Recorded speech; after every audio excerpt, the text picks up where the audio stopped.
जी, हमारा ये अनुमान चल रहा था कि दूसरे की तरफ से सदका फितर देना। तो दूसरे की तरफ से सदका फितर देना जो घर में अफराद रहते हैं उनकी तरफ से तो जायज़ है, क्योंकि उर्फ के तौर पर उर्फन वहाँ उनकी तरफ से इजाज़त होती है।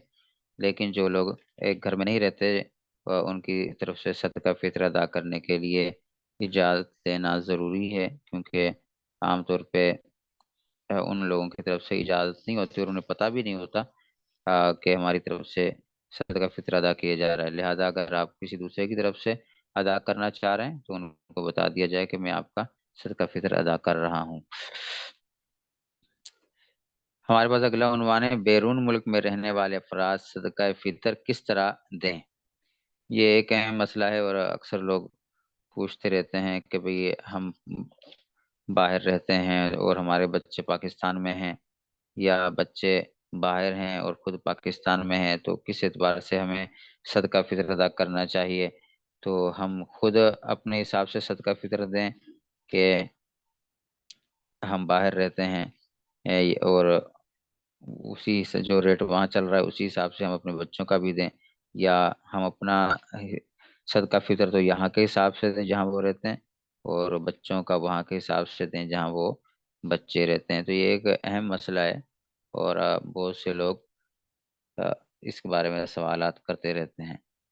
तो ये अच्छी तरह समझ रहे हैं कि बैरून मुल्क में रहने वाले अफ़राद, चूँकि हमने बताया था कि सदका फ़ितर ये शोहर को, यानी घर का जो बड़ा है, बड़ा फ़र्द है, और उसके ऊपर वाजिब है, जिसके तहत सारे अफ़राद रहते हैं, यानी जिसके ऊपर अखराजात वाजिब हैं, घरेलू अखराजात जिसके ज़िम्मे पर वाजिब हैं, लाज़िम हैं, उसके ऊपर सदका फ़ितर वाजिब होगा, लाज़िम होगा। चूँकि आमतौर पे घर का जो बड़ा होता है वालिद होता है, वालिद के ऊपर सारे खर्चे बीवी के भी वाजिब हैं और इसी तरह बच्चों के भी वाजिब हैं, घरेलू सारे अखराजात का इंतज़ाम करना वालिद के ज़िम्मे होता है। इसलिए सदका फ़ितर अदा करना भी वालिद ही की ज़िम्मेदारी है, वालिद ही सदका फ़ितर अदा करेगा।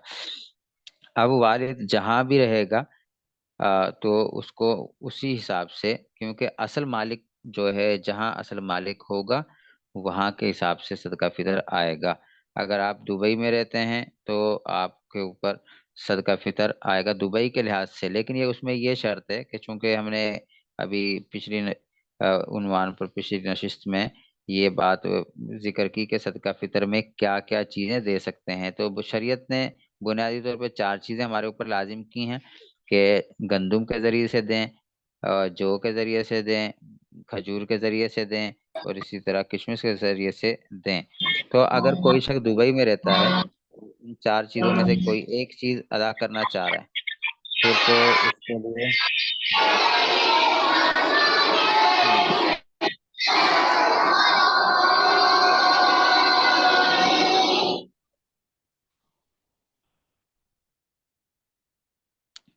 अगर वो इन चारों चीज़ों में से कि कोई गंदुम देना चाह रहा है या किशमिश देना चाह रहा है, खजूर देना चाह रहा है, तो उसकी मिकदार अदा कर दे, चाहे वो दुबई में अदा करे, चाहे पाकिस्तान में अदा करे या किसी और मुल्क में अदा करे। अगर वो असल अजनास की शक्ल में सदका फ़ितर अदा कर रहा है, फिर तो वो मिकदार ही अदा करेगा, यानी गंदुम 2 किलो और इसी तरह खजूर, जौ और किशमिश ये 3.5 किलो ये अदा करे।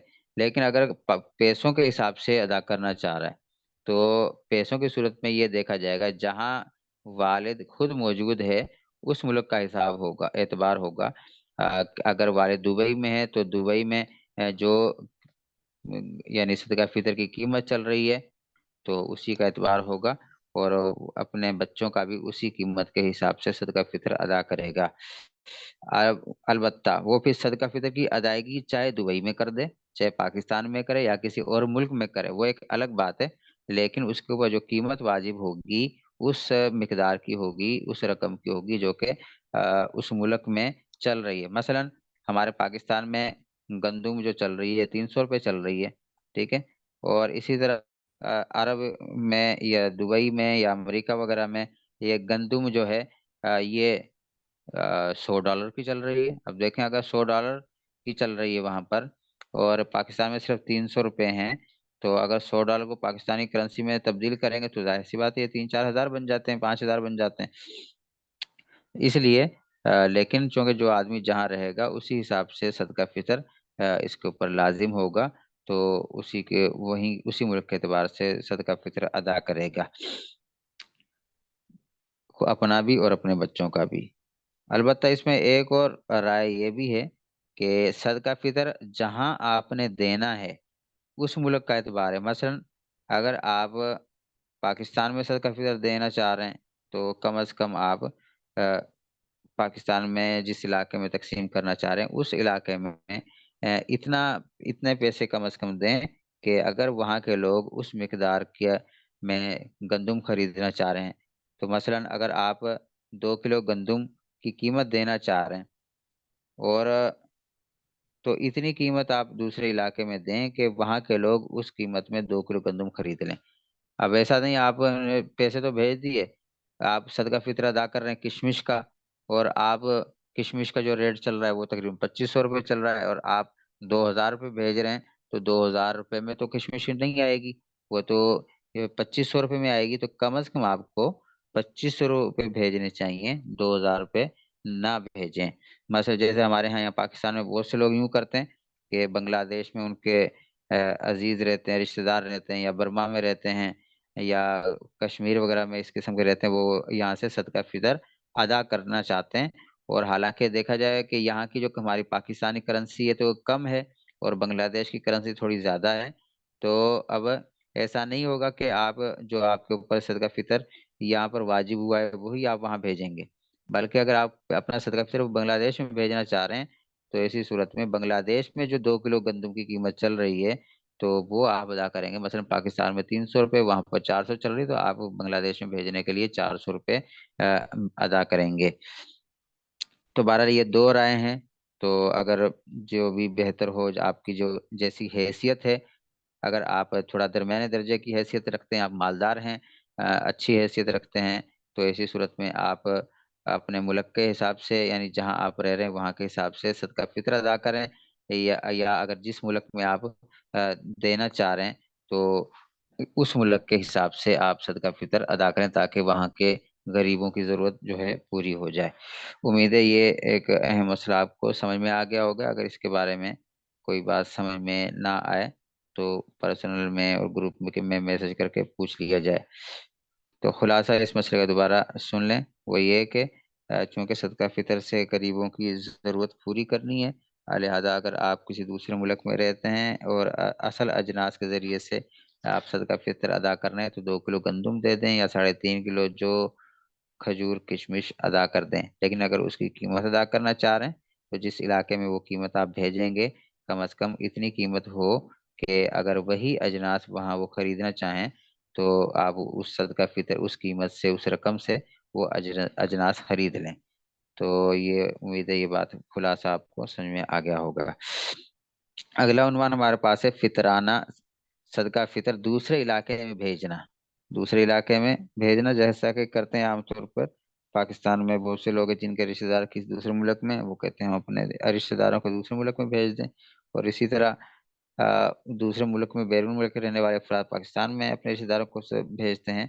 तो सबसे पहला हक रिश्तेदारों का है, लिहाजा अगर फैमिली में कोई ऐसा गरीब है और मुस्तहिक है तो आप उनको दूसरे इलाके में भी सदका फितर भेज सकते हैं। लेकिन अगर ज़रूरत कोई ऐसी खास ज़रूरत नहीं है, और तो आप सिर्फ अपने इलाके वालों को तरजीह दें, क्योंकि ये सद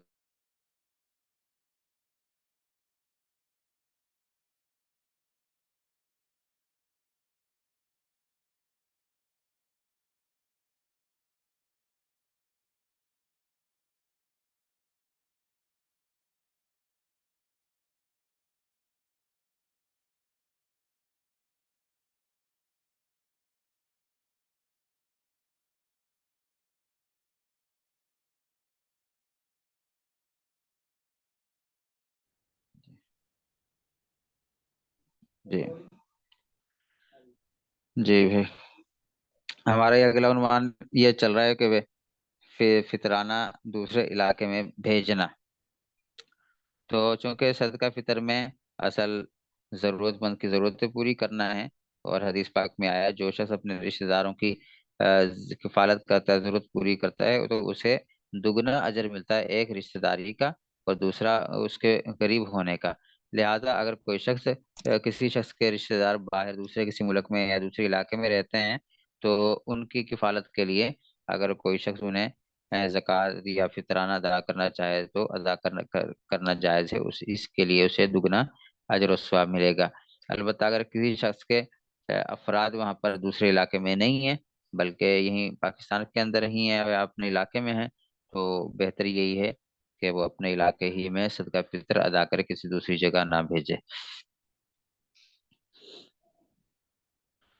और अगला उन्वान हमारे पास है फितराना पेशावर फकीरों को देना। आजकल जो है हर जगह बहुत से लोग मांगने वाले मिल जाते हैं, जगह जगह पर, खास तौर पर ईद के दिनों में रात से ही, एक दो दिन से ही वो मुख्तलिफ स्टॉपों पर, मस्जिदों के बाहर लोग बैठे होते हैं और सदका फितर मांग रहे होते हैं। तो उनके लिए क्या हुक्म है? क्या ऐसे अफराद को सदका फितर देने से सदका फितर अदा हो जाएगा या नहीं होगा? तो उसमें तो यही है कि शरीयत ने हमें ज़ाहिर का मुकल्लफ बनाया, क्योंकि हमें ये बात मालूम है, मुशाहिदा है कि ये लोग जो आमतौर पेशावर फ़कीर हैं, ये मांगना उनका पेशा होता है। और वो, अगर मालदारी को देखा जाए तो वो हमसे ज़्यादा माल वाले होते हैं। तो लेकिन जो कि उनका ज़ाहिरी हुलिया इस किस्म का होता है कि हर देखने वाले को तरस आ जाता है। तो बेहतर तो यही है कि ऐसे अफराद जो यानी पेशावर हैं, जिनका मुस्तकिल पेशा यही है कि वो मांगते हैं, तो आप ऐसे अफराद को सदका फितर ना दें। और वो दूसरे अफराद जो कि मांगते नहीं हैं, सफ़ेद पोश हैं, तो ऐसे अफराद को सदका फितर अदा करें। लेकिन अगर आपने ऐसे अफराद को सदका फितर दे दिया और आपने उसको जरूर उनकी हालत को देखते हुए ज़रूरतमंद समझा था, तो आपका सदका फितर बहरहाल अदा हो जाएगा। लेकिन एहतियात करें कि ऐसे अफराद को सदका फितर ना दें, क्योंकि इनकी वजह से जो असल मुस्तहिक हकदार हैं वो महरूम रह जाते हैं। तो अगला उन्वान हमारे पास है, आखिरी हमारे पास ये तीन उन्वान हैं, और उसके बाद इंशाअल्लाह हमारी नशिस्त ख़त्म होगी, और आपको जो सवालात होंगे, जो करना चाहेगा वो कर लेगा। तो 13 नंबर उन्वान, फितराने की रकम कर्ज में शुमार करना। तो मसलन अगर आपने एक शख्स को कर्ज दे रखा है और ईद के अय्याम आ गए, और उससे कर्ज मिलने की उम्मीद नहीं है, या वो टालम टोल कर रहा है, और या उसके पास पैसे नहीं हैं। अब आपने कहा कि जो मैंने इसको कर्ज दिया हुआ है, चलो मैं उसको सदका फितर के तौर पर ही शुमार कर लेता हूँ, गोया कि मैंने सदका फितर इसे अदा कर दिया। तो ये बात समझ, फितराना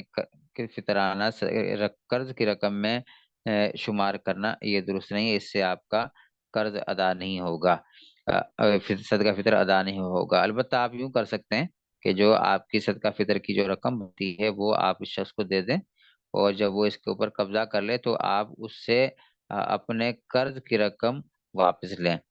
यानी इस तरह आप कर सकते हैं, गोया कि आपने पहले माल उसके हवाले करना है, मालिक बनाकर देना है, और मालिक जब वो बन जाएगा उसके बाद आप बतौर, आपने जो कर्जा इसको दिया था वो आप इससे जबरदस्ती भी वसूल कर सकते हैं। अगला उन्वान हमारे पास है, फितराना सदका फितर तकसीम करने का तरीका। तकसीम करने का, ये आप, मैंने पहले भी अर्ज कर दिया कि आप सदका, आवाज आ रही है ना? तो सदका फितर के आप तीन हिस्से कर लें, जिस तरह हम कुर्बानी के गोश्त में करते हैं, एक हिस्सा अपने रिश्तेदारों के लिए, एक हिस्सा अपने अतराफ के अफराद के लिए, और एक हिस्सा यानी मदरसे वगैरह के लिए। तो इस सदका फितर के भी हम तीन हिस्से कर लें। एक हिस्सा तो हम अपने रिश्तेदारों के लिए मुख्तस कर लें, जो अपने रिश्तेदारों में गरीब हैं, अफराद हैं, उन्हें अदा कर दें। और दूसरा हिस्सा आप अपने मोहल्ले में, इलाके में जो दूसरे गरीब अफराद हैं उनको आप अदा करें, और तलाश करें कि हमारे मोहल्ले में कोई गरीब, कोई ऐसा फर्द या कोई बेवा मौजूद तो नहीं है, तो कम आप उसे ढूंढ कर ये सदका फितर दें। और तीसरा हिस्सा आप मदारिस के अंदर दें, क्योंकि मदारिस में भी एक बहुत बड़ा मजमा पड़ता है, और बहुत से अफराद हैं, और अक्सर ये जिनकी गरीब होती है, मुस्तहिक ज़कात होती है, तो आप अपना एक हिस्सा मदारिस में ज़रूर जमा कराएं, ताकि कम से कम इशाअत दीन में आपका हिस्सा हो जाए। क्योंकि दुनिया गुजर जाने वाली चीज़ है, दीन हमेशा बाकी रहने वाला है। तो आप काम ऐसा करें जो आपके लिए सदका जारिया हो। तो इसलिए शरीयत ये कहती है आप अपने रिश्तेदारों के हुकूक भी अदा करें, और इसी तरह अपने पड़ोसियों के हुकूक भी अदा करें, और आप सदका जारिया के तौर पर भी इशाअत दीन में भी हिस्सा लें, ताकि आपके सदका फितर से, ज़कात से दीन फैल दीन लोग दीन हम मुस्तहिक अफराद दीन हासिल करें, और ये आपके लिए मुस्तकिल सदका जारिया बनता रहेगा। लिहाजा आप सदका फितर के इस 3 हिस्से कर लें और इसी तरह तकसीम कर लें। इसके अलावा अगर कोई शख्स एक फकीर को सारा सदका फितर अदा कर दे, मसलन एक घर का सदका फितर 10,000 रुपये बन रहा है, 50,000 बनता है, या ज्यादा, सब मिल मिलाकर 1 लाख रुपये सदका फितर बन रहा है, आपने किसी एक गरीब को दे दिया तब भी सही है। लेकिन अगर आप ये चाहते हैं कि एक को ना दें, थोड़ा थोड़ा कई अफराद को दे दिया, तो ये भी दुरुस्त है। मसलन आपने 1 लाख रुपए आपने 10-10 हज़ार 10 मिस्किनों को तकसीम कर दी, ये इस तरह भी दुरुस्त है। यानी सदका फितर एक फर्द को भी दे सकते हैं, एक से जायद अफराद को भी दे सकते हैं, इसमें कोई मुमानत नहीं है। मकसद ये है कि गरीबों की ज़रूरत पूरी हो जाए। अलबत्ता इतना कम भी ना दें किसी एक फकीर को कि उससे कम पैसों में कुछ भी ना आए, तो इतना ज़्यादा भी ना दें कि सिर्फ एक ही की सारी ज़रूरतें पूरी हो जाएं और उसके ऊपर ज़कात फ़र्ज हो जाए और दूसरे महरूम हो, बल्कि एतदाल के साथ इतना दें कि उसकी चंद दिनों की ज़रूरियात पूरी हो जाएं, और जितने ज़्यादा मिस्किनों की ज़रूरियात पूरी होंगी उतना ज़्यादा आपके लिए अजर व सवाब होगा। और अगला उन्वान हमारे पास है, आखिरी उन्वान है, फितराना सदका फितर नाबालिग बच्चे को देना। तो बच्चे दो किस्म के होते हैं, एक बच्चे तो बिल्कुल छोटे होते हैं, उनके अंदर कोई समझ नहीं होती, सिर्फ वो बचपन ही होते हैं। तो ऐसे छोटे बच्चों को सदका फितर आप नहीं देंगे। उनको अगर आपने दे दिया, मसलन उनके लिए टॉफी दे दी या कोई चीज उनको दे दिया, खिलौने लेकर दे दिए छोटे बच्चों जिनको पता ही नहीं है, तो ऐसे अफराद को, नाबालिग बच्चों को सदका फितर अदा करने से अदा नहीं होगा। अलबत्ता कुछ नाबालिग बच्चे ऐसे होते हैं जो कि करीबुल बुलूग होते हैं, समझदार होते हैं। जैसे बड़े 10-12 साल के बच्चे हैं, 11 साल के हैं, लेकिन अभी तक वो बालिग नहीं हुए, या कोई बच्ची है तकरीबन 9 साल है, 10 साल उसकी उम्र है, लेकिन अभी तक वो बालिग नहीं होगी, तो ये करीबुल बुलूग अफराद हैं और सारी चीजें तकरीबन समझते हैं।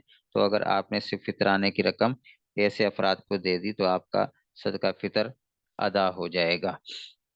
बहरहाल ये चंद उन्वान थे जो कि हमने आज की नशिस्त में कवर कर लिए।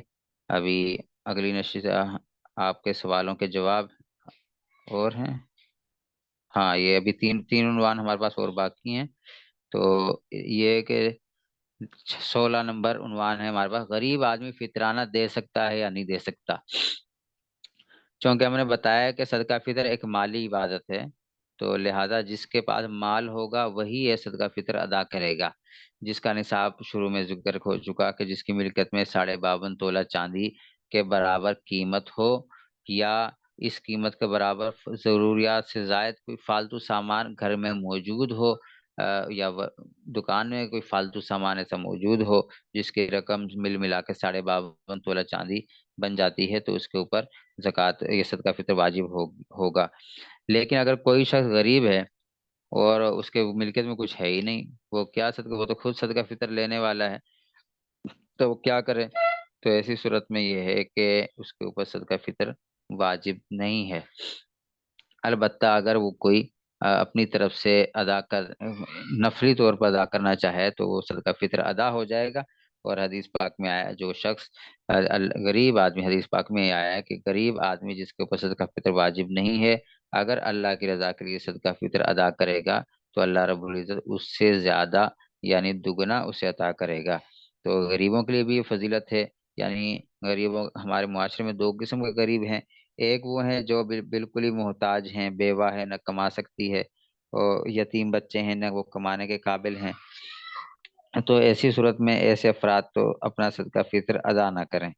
और बाद गरीब लोग ऐसे हैं जो कमाते हैं और खाते हैं। मसलन खुद 3-4 घर के अफराद हैं और तीनों चारों कमा रहे हैं, लेकिन महीना भर महंगाई की वजह से महीना भर मुशक्कत के साथ अ, गुजारा होता हो जाता है, तो ऐसे अफराद को चाहिए कि वो सदका फितर अदा कर दें। लिहाजा गरीबों, जो इसीलिए हदीस पाक में आया कि जो आदमी अल्लाह गरीब आदमी अल्लाह के लिए सदका फितर देगा तो अल्लाह रब्बुल इज्जत उसे दुगना अता करेगा। तो जितनी हिम्मत हो गरीबों को भी इसमें हिस्सा मिलाना चाहिए। अगला अनुमान है कि आप फितराना सदका फितर सैयद को दे सकते हैं। हमने पहले जिक्र कर दिया कि सदका फितर का निसाब क्या है। तो सदका फितर का निसाब वही है जो ज़कात का निसाब है। ज़कात चूंकि सैयद को नहीं दे सकते, इस लिहाजा ये सदका फितर भी आप सैयद को नहीं दे सकते। अलबत्ता अगर किसी के मोहल्ले में कोई सैयद खानदान है, सैयद फैमिली है, वो इतनी बहुत ज़्यादा मुस्तहिक है कि जाहिर सी बात है वो ज़कात भी नहीं ले सकते और सदका फितर भी नहीं ले सकते, लेकिन उनकी ज़रूरियात भी हैं, घरेलू अखराजात हैं, परेशानियां हैं। तो वो क्या करें, या बीमारी उनके घर के अंदर है, वो अब इलाज भी करवाना है लेकिन पैसे ज़कात के हैं या सदका फितर के हैं। तो उसका हल क्या है? तो इसी सूरत में कोई हीला कर लेना चाहिए कि ताकि वो सैयद फैमिली की ज़रूरत भी पूरी हो जाए और हीले के ज़रिए से उनकी मिल्कियत में सामान आ जाए। हीला ये है कि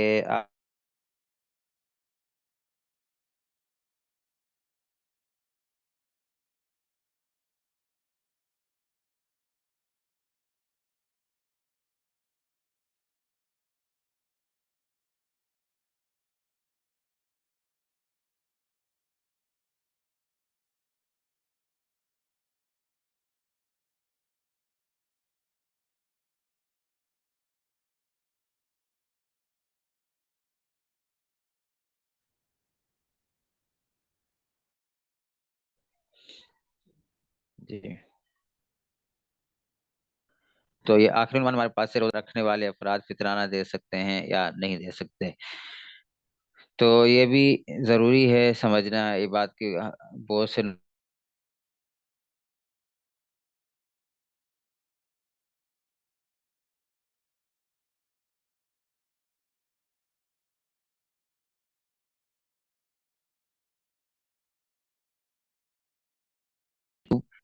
रोजों के साथ मुताल्लिक नहीं है, बल्कि ये सदका फितर तो जिस ईद के दिन वाजिब होता है।